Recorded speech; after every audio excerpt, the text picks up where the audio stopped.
Welcome back, everyone, to our new series of podcast.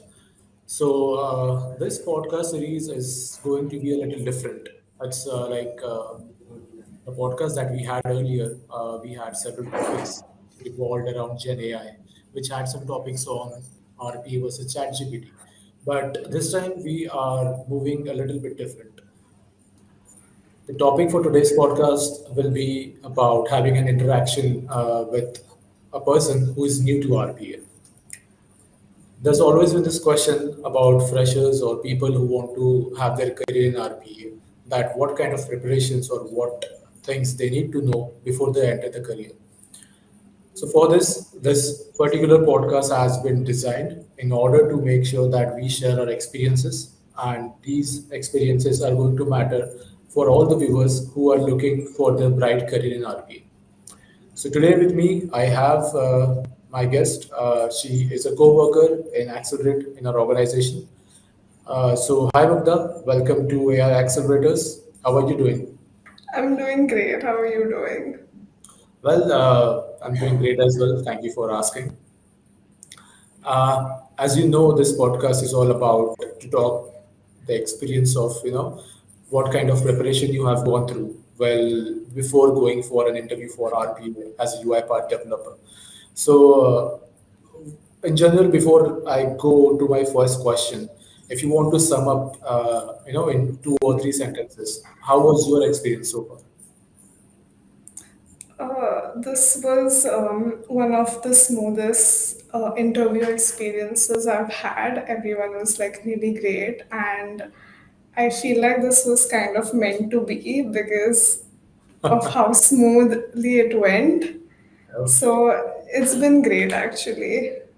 Well, that's actually great to hear because usually all I hear from newcomers is like, "Oh, I didn't answer this question. I didn't get to answer that question, and I should have answered that question or something else."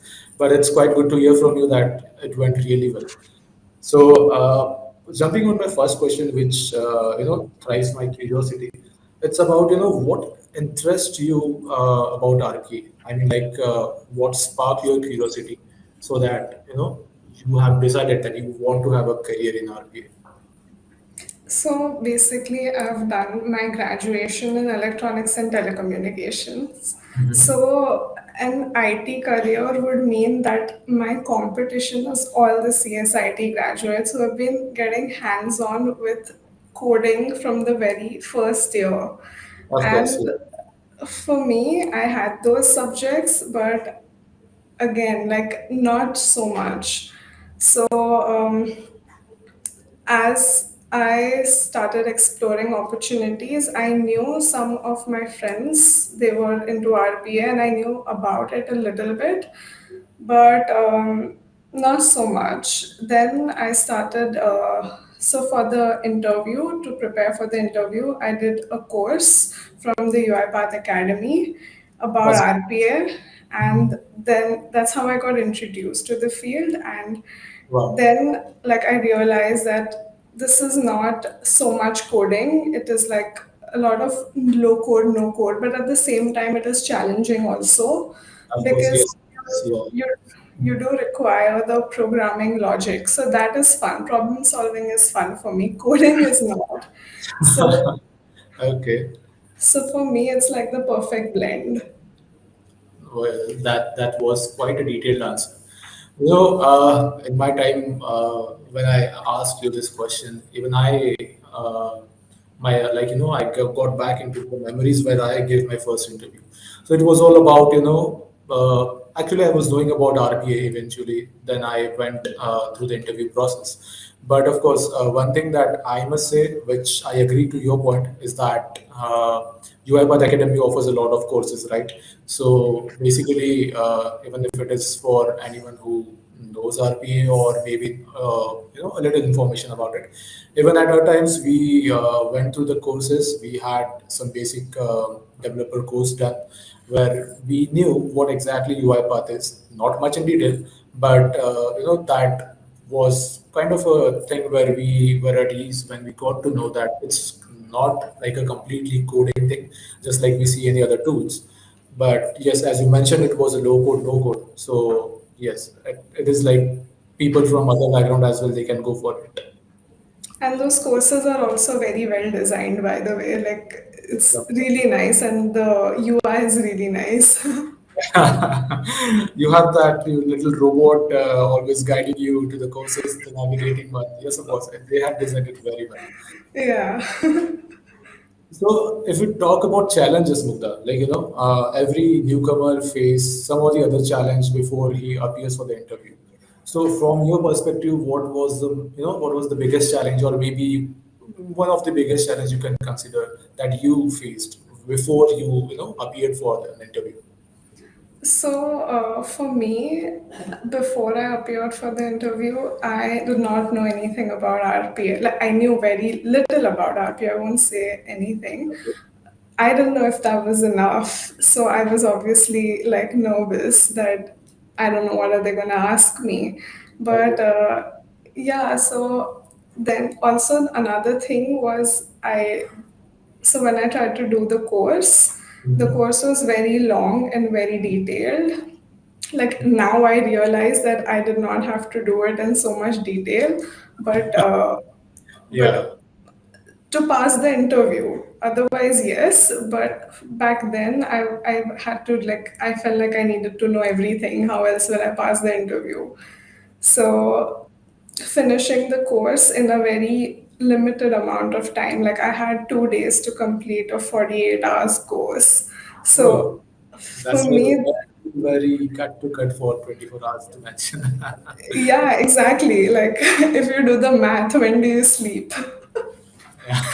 So, so yeah, so that was a challenge, but I'm glad that I did that, and now it's all okay. I focused on the important points that I felt were important, and also like I'd spoken to a few of my friends, and they told me like selectors are important, Yeah. focus on that, and examples and things like that. So that helped. Otherwise, I was like, I think it's a mental thing, but I was a little nervous. No, no, no. Actually, the thing that you mentioned, that might be a challenge for most of the people who are there to start their career in RPA. But if you skip that part, trust me, that's been like a thing which you cannot skip. That has to be done. I understand it's a very huge, long course if you are time bound to complete that. But going and having a high level information about that also helps you a lot when you appear on an interview. Because, anyways, you are a fresher. People are not going to ask you everything in detail. But at least if you Exactly. know, yeah, so if you have to, go ahead and make a cake, so you know what things are needed to prepare for a cake, right? You cannot just come up with anything. So that's quite a good challenge that you face, and this might be helpful for the listeners to go ahead and, of course, log into their academy.uipart.com and get started with the RPA Foundation course.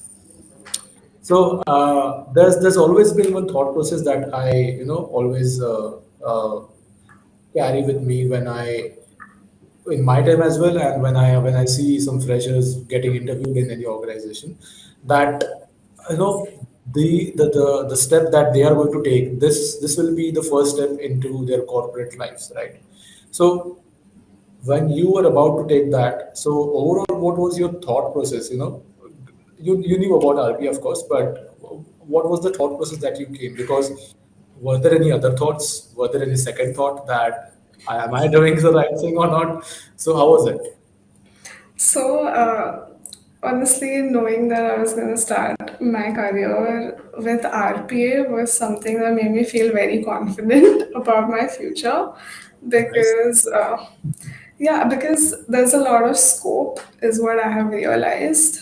of course, yeah. Like, the ease with which RPA can be merged with other technologies is remarkable. Like, you can combine RPA with AI as well. AI is something that everybody is talking about these days. Intelligence, So, yeah, yeah. so getting to know one technology, which is going to be the main point of your career, but also something else like AI, which so I had done a minor course in AI ML. Okay, So I've done some projects in ML, and I was very happy to see that I can use that knowledge over here as well. Yes, yes, of course, of course. That doesn't go anywhere. It stays with you. Yeah, so that was something that I feel like RPA can be combined with a lot of technologies, and Yeah. it's gonna boom like anything. So Well, the viewers, they if they don't know about what integration part we are talking, but of course, there are many things that are getting integrated with UiPath. UiPath is having, we are getting to see Gen AI. We are having the cloud platforms as well. Everything is going to be a futuristic thing.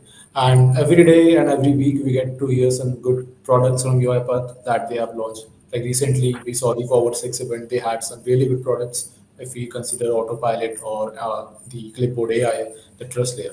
So, of course, the thing that you mentioned, that the knowledge that you had is going to be useful, it is going to be helpful when you go forward with this career.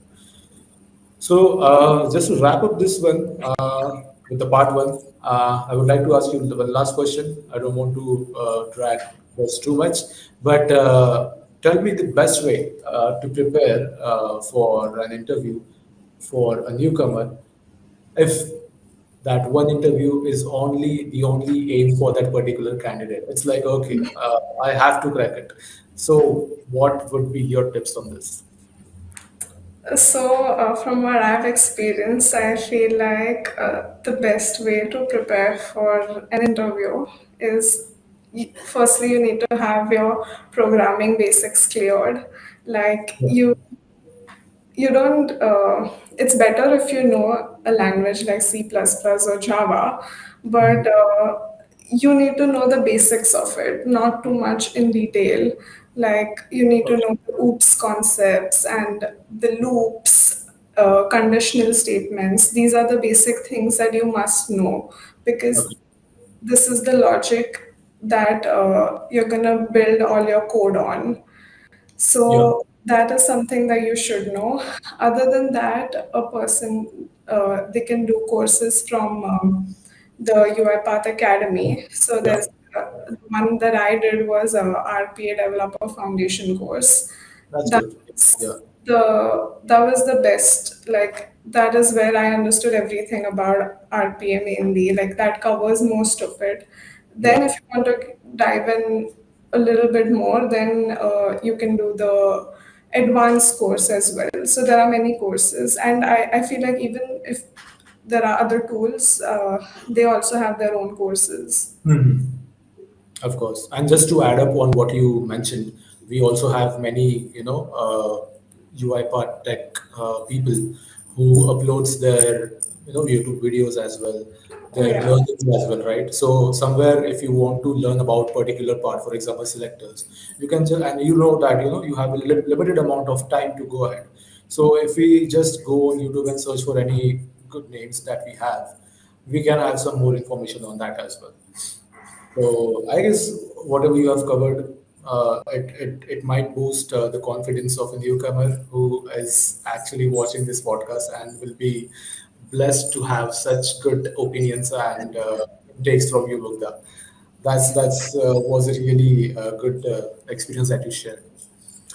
So, all I want to say is that in this part one of the podcast, we all got to know what kind of preparation we need in order to appear for an interview. Stay tuned with us. We'll be back with another part with some new knowledge, with some new experience. And once again, thank you, Mugdha, for sharing your experiences. Thank you so much for having me. The pleasure is mine. Thank you.